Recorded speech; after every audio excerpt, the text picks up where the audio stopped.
Sis dan bro, salam solidaritas. Akhir-akhir ini banyak banget kita mendengar dari berita baik kekerasan ataupun aksi kriminalitas yang dilakukan oleh usia remaja. Sebut aja begal, bullying, dan masih banyak lainnya. Sebenarnya apa sih yang menyebabkan para remaja ini menjadi anarki? Dan belum lagi yang selalu menjadi masalah juga di Indonesia ini, pada setiap anak yang baru aja lulus SMA, kebanyakan mereka nggak tahu nih mau ngapain. Ambil jurusan apa ya di kuliah, atau lebih baik kerja, atau ngapain nih? Nah, kali ini kita akan membahas terkait hal tersebut bareng sama aku, Aisyah Gray, dan bertiga dengan Bro Jeras, serta ada Bro Uki. Bro Jeras, nah coba deh kalau menurut Bro Jeras sendiri, ini pernah mendengar nggak sih berita-berita kekerasan yang dilakukan oleh usia-usia anak remaja? Oke, dulu aku sekolah seperti Jakarta, juga seperti Malang, dan beberapa daerah juga. Jadi buat seumuran aku sih banyak ya kasus kayak gitu. Contohnya yang baru rame kemarin di sosmed, kasus pemukulan, kasus keroyokan, karena pecinta mungkin, itu masih usia sekolah ya. Terus ada juga kasus bully di sekolah. Terus juga kalau di Jogja itu yang rame juga kelitih, yang tren ribut tawuran tengah malam, itu ganggu dan meresahkan warga tentunya juga. Terus macam-macam, ada bully di sekolah tuh ada dari senior atau dari ya orang-orang sekitar abang-abangan tongkrongan lah. Ya macam-macam, kayak dunia remaja tuh lagi seneng-senengnya kayak begitu-gitu kali. Kalau nggak salah nih Bro Uki, begal-begal gitu juga ada kan ya yang usia-usia remaja ya? Justru paling banyak pelakunya adalah mereka-mereka itu. Kalau kita menonton pemberitaan atau kita membaca pengakuan-pengakuan dari para korban, ini kebanyakan pelaku-pelaku begal yang menganiaya mereka itu adalah mereka-mereka yang masih muda, umuran belasan atau di usia awal 20-an. Jadi ya ini sebuah penyakit sosial yang sifatnya ini age specific. Oke. Emang ya yang kita tahu ini kan kalau ngomongin masa remaja ini adalah masa peralihan dari usia anak-anak hingga menjadi dewasa gitu ya. Di tengah-tengahnya tuh ada remaja.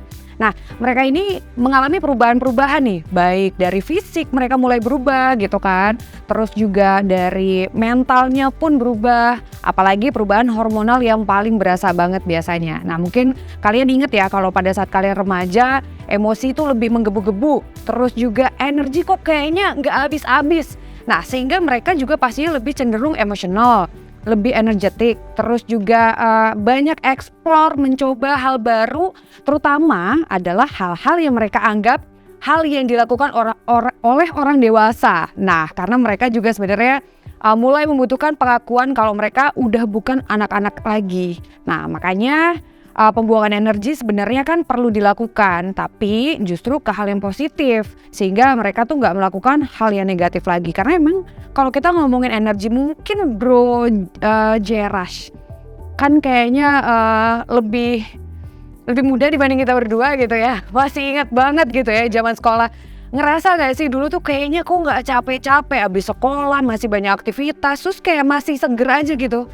Iya gak sih? Apalagi dulu kebetulan waktu sekolah di SMA isinya laki-laki semua. Terus ya jadi seru aja gitu. Tiap pasti datang sekolah tuh selain sekolah ya pengennya main sih. Jadi kalau di rumah ya jadi kayak tempat tidur doang. Kalau tidur pasti keluar aktivitas, melimpah energi di sekolah. Oke, Rugi dulu gimana waktu sekolah? Ngerasa jauh lebih energik ya dibanding sekarang? Iya, berlebih banget ya energinya. Jadi waktu itu saya suka banget nongkrong ya. Udah dilarang orang tua, terus masih juga maksain nongkrong gitu-gitulah.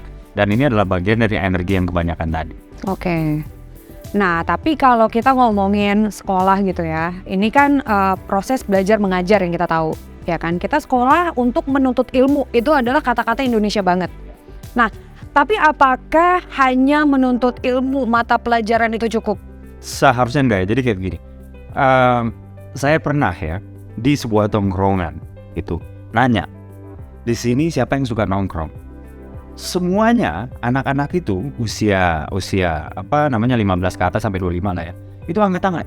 Berarti semuanya suka nongkrong. Saya tanya lagi pertanyaan kedua ya. Siapa di sini yang pernah dilarang nongkrong? Semuanya juga angkat tangan. Pertanyaan ketiganya, siapa di sini yang sudah dilarang nongkrong tetap nongkrong? semuanya juga angkat tangan. Oke. Gitu. Nah, inilah fenomena. Jadi anak muda itu bukan cuman energinya banyak, tapi mereka suka guyup, suka berkumpul, suka nongkrong. Dan ini adalah sebuah keniscayaan. Nah, yang saya lihat fenomenanya, ini zaman sekarang ini adalah apa?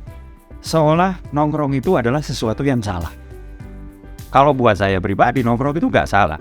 Yang salah itu nongkrong kosong. Karena ketika mereka berkumpul, energinya itu gede banget. It's either mereka energinya disalurkan ke yang negatif atau yang positif. Dilarang, susah, nggak akan bisa, nggak akan berhasil. Jadi ya, kalau menurut saya sih, nongkrong itu adalah sesuatu yang nggak bisa terhindari. Pilihan kita cuma mau melarang dia tapi mereka tetap nongkrong, atau memfasilitasi si nongkrong ini supaya menjadi energi yang positif, arahnya tuh ke kegiatan-kegiatan yang positif kayak begitu sebagai ex anak nongkrong. Oke, seperti itu ya. Nah, kalau Jera sendiri ini kan usia 23 tapi udah matang banget gitu loh, udah tahu maunya apa, berkarir di politik dan sebagainya. Nah, memang dulu waktu SMA tuh seperti apa sih? Dulu waktu SMA kebetulan karena sekolah cowok semua, yaitu brotherhood-nya tinggi. Oke. Jadi kalau dilihat-lihat selain nongkrong juga kita juga punya terikatan sama alumni. Jadi kita udah punya contoh baik, ngeliat alumni yang sudah bekerja, sudah berkarir, atau udah tahu sekolahnya ngambil apa. Jadi kita tuh selain nongkrong juga udah ngebayangin nih, wah kakak si ini nih udah jadi lawyer, berarti harus ikutin step dia, sekolah di sini, harus magang di sini supaya bisa achieve tempatnya dia. Ingat juga yang pilot, pilot harus sekolah di mana, harus nyiapin apa. Jadi kita tuh emang nongkrong sekalian buat ngerekatin alumni. Oke, jadi nongkrongnya positif yang gini ya?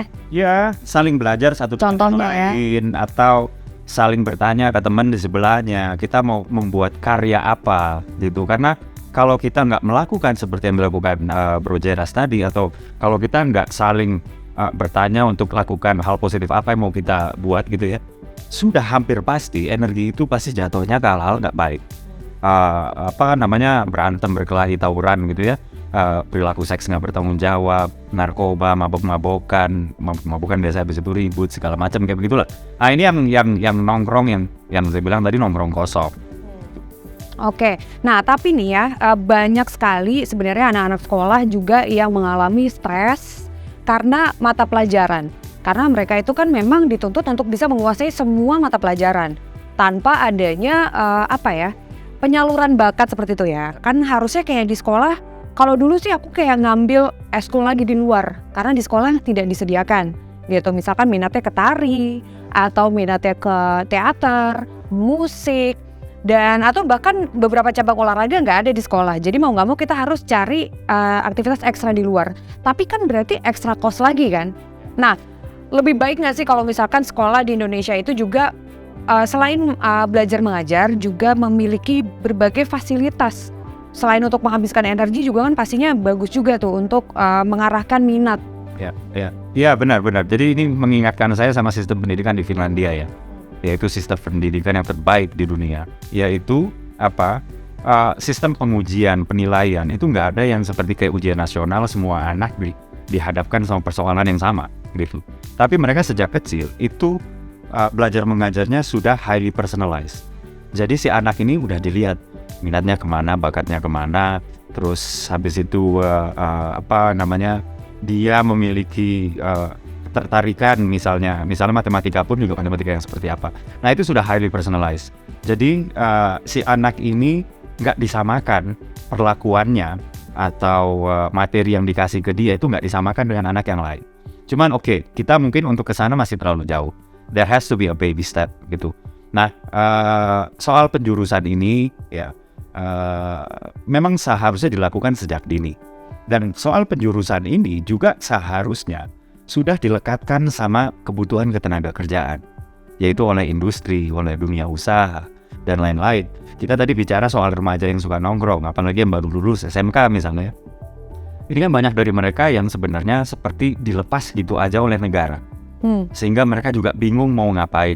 Negara itu nggak hadir ketika seseorang itu berada di fase transisi antara dia baru lulus sekolah sampai dia mendapatkan pekerjaan pertamanya.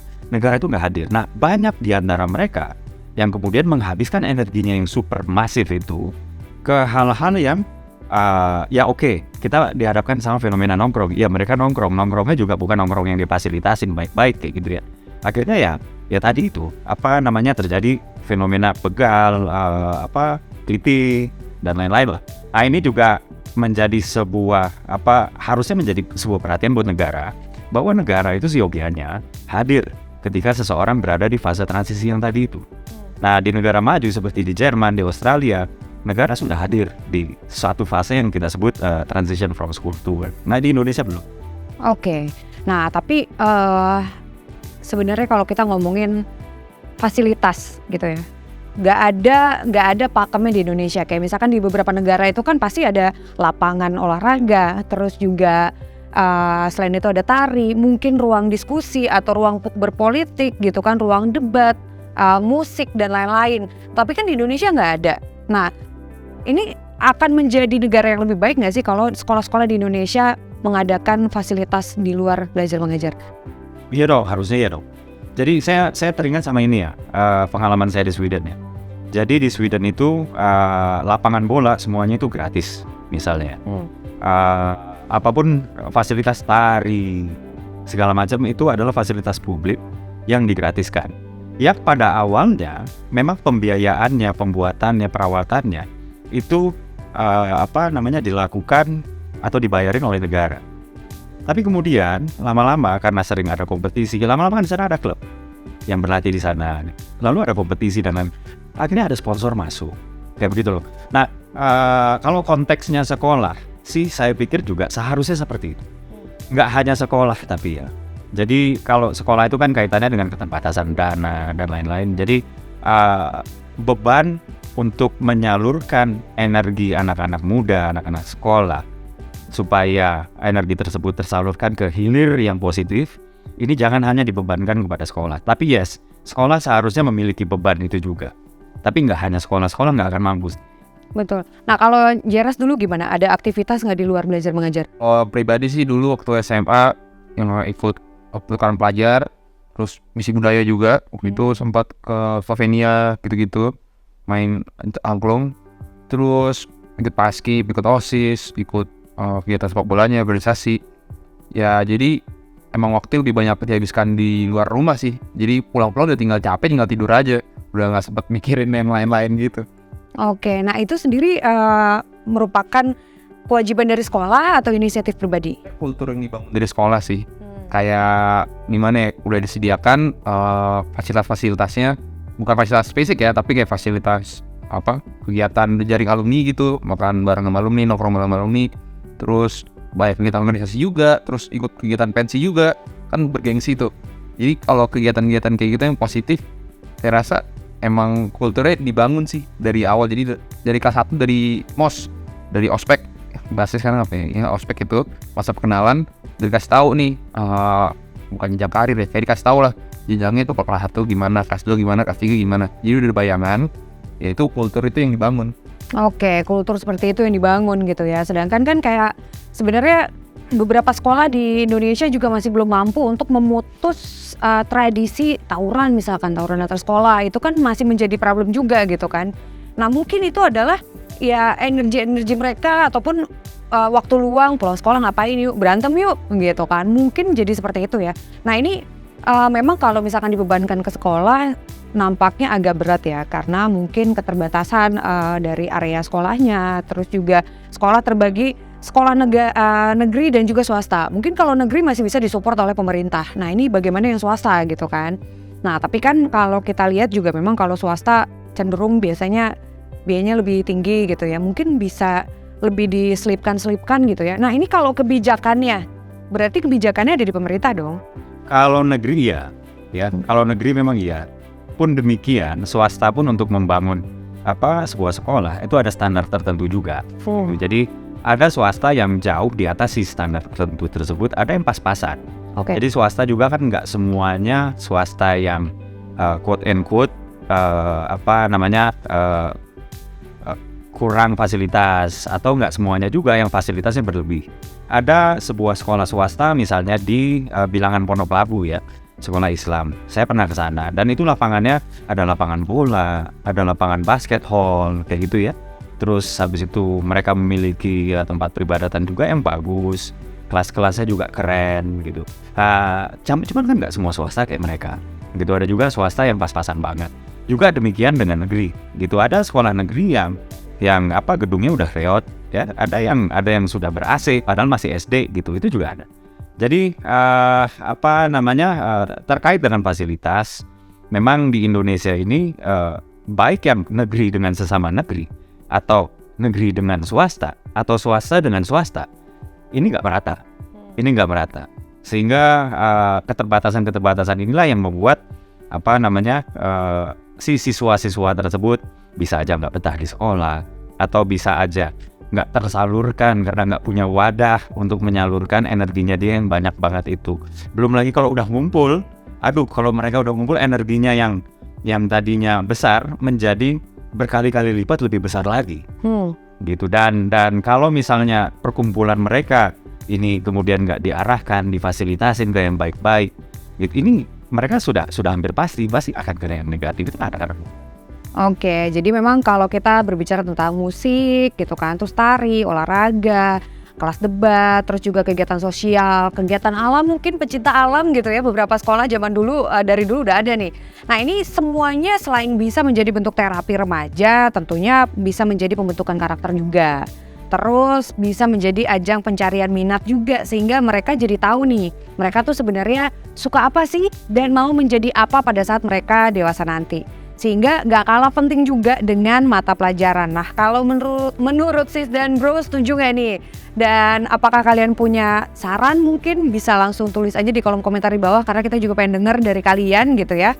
Nah, tapi nih kalau dibilang anak sekarang lulus SMA kebanyakan gak tahu mau ambil jurusan apa, Bro Jeras, bener gak?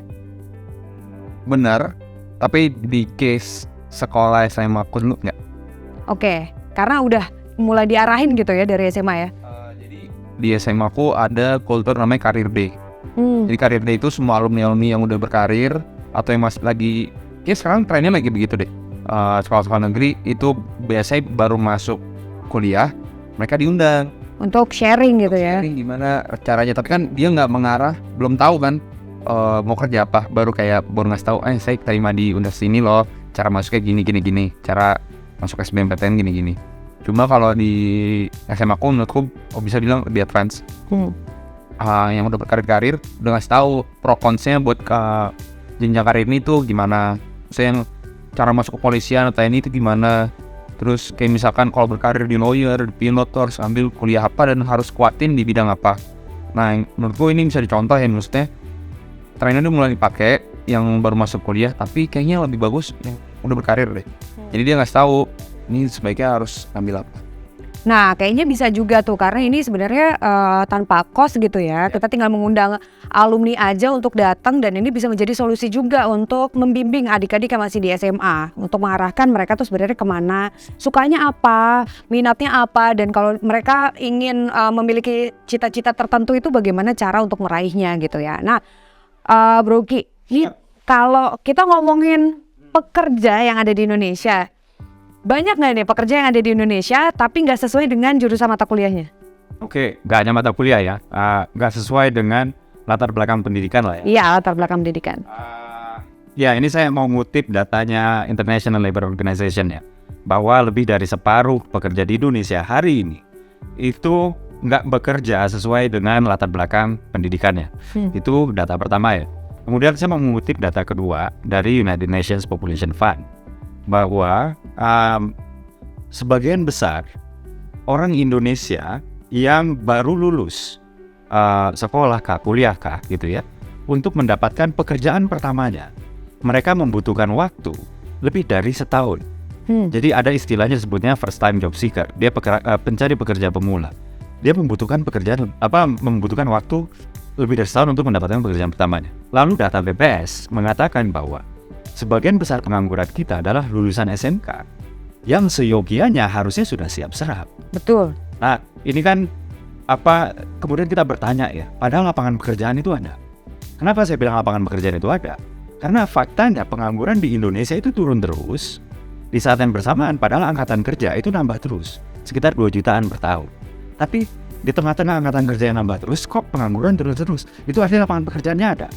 Tapi yang menjadi masalah, kenapa mencari kerja itu menjadi sesulit itu? Inilah yang menjadi perhatian banyak peneliti. Mereka meneliti Indonesia dan mereka akhirnya come up dengan sebuah kesimpulan bahwa dunia pendidikan kita itu tidak mencetak tenaga-tenaga yang sesuai dengan kebutuhan industri dan dunia usaha. Sehingga mereka harus belajar lagi gitu ya. Mereka harus belajar lagi dan akhirnya mereka juga desperate kan. Betul. Udahlah pekerjaan apa aja deh, ini gue udah marah-marah nih sama gue nih. Ya akhirnya pekerjaan apa aja diambil sama mereka kan. Dan ini konsekuensinya nggak bagus. Satu, karena nggak sesuai dengan latar belakang pendidikan atau pelatihannya, sehingga produktivitas dia itu nggak maksimal, ya kan? Terus habis itu yang kedua, memang ini membuat proses mencari kerja itu begitu menyiksa buat mereka, gitu karena banyak employer itu maunya yang udah pengalaman, misal, sedangkan mereka nggak punya pengalaman, misalnya kayak gitu ya. Dan intervensi pemerintah, intervensi negara untuk mendekatkan dunia pendidikan ke dunia usaha atau industri supaya didekatkan itu belum cukup bagus, gitu. Hanya ada di prakerja yang ada sekarang. Dan itu sifatnya juga hanya pelatihan. Dia cuman menyangka bahwa ketidakcocokan ini bisa dijembatani oleh pelatihan-pelatihan informal. Gitu. Padahal itu beban itu nggak bisa dibebankan kepada pelatihan informal doang. Harusnya gap antara dunia pendidikan dan dunia usaha atau industri itu betul-betul dilekatkan semenjak pendidikan formal seperti SMK, misalnya kayak begitu. Oke, jadi kesimpulannya adalah memang tidak setara nih antara apa yang diajarkan dengan apa yang dibutuhkan oleh dunia kerja. Nah, belum lagi juga tentunya ya tidak ada fasilitas-fasilitas gitu ya, ataupun wadah-wadah yang bisa memberikan seperti pengalihan energi remaja yang besar ini untuk menjadi hal-hal yang lebih positif dan juga untuk bisa mengarahkan mereka mengenali minatnya pribadi gitu loh, ingin menjadi apa sih pada saat nanti dewasa seperti itu ya Bro Uki ya. Nah mungkin Bro Jeras bisa kasih kesimpulan harapannya untuk dunia pendidikan di Indonesia. Harapannya buat pendidikan Indonesia tentunya juga membangun kultur yang baik, terus juga mencetak siswanya menjadi di masyarakat yang membantu Indonesia ke depannya. Betul, karena masa-masa remaja ini nih adalah krusial dan juga mereka udah transisi nih akan menjadi roda di Indonesia yang baru ya gitu. Bro Uki. Ya, jadi ada data lagi dan di UN juga yang mengatakan bahwa NEET tertinggi itu ada di usia pemuda. Oke, NEET itu artinya not enrolled, nor employed, or in training. Oke. Jadi mereka itu nggak sekolah atau nggak kuliah, juga nggak kerja, juga nggak di dalam training. Artinya benar-benar nggak tahu harus ngapain.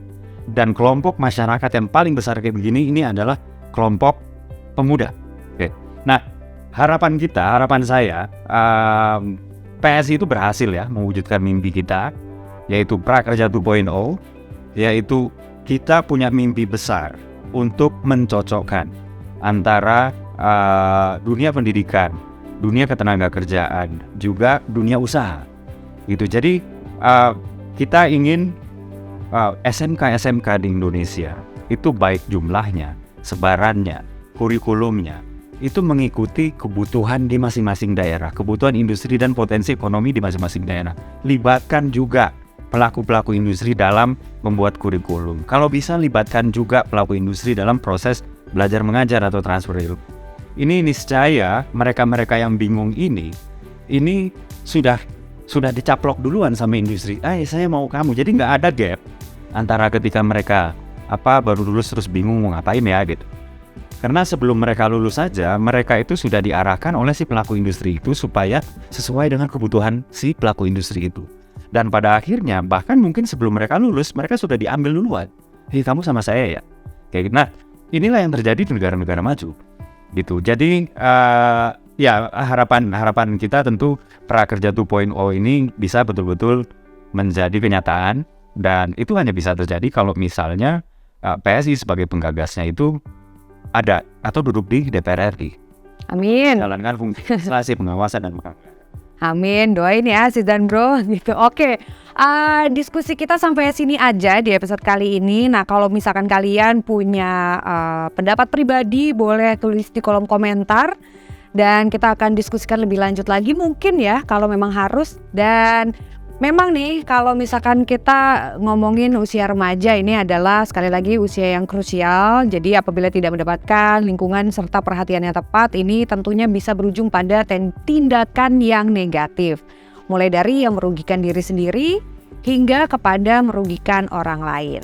Dan sekian episode kali ini, tentunya sampai ketemu lagi di episode berikutnya. Salam solidaritas.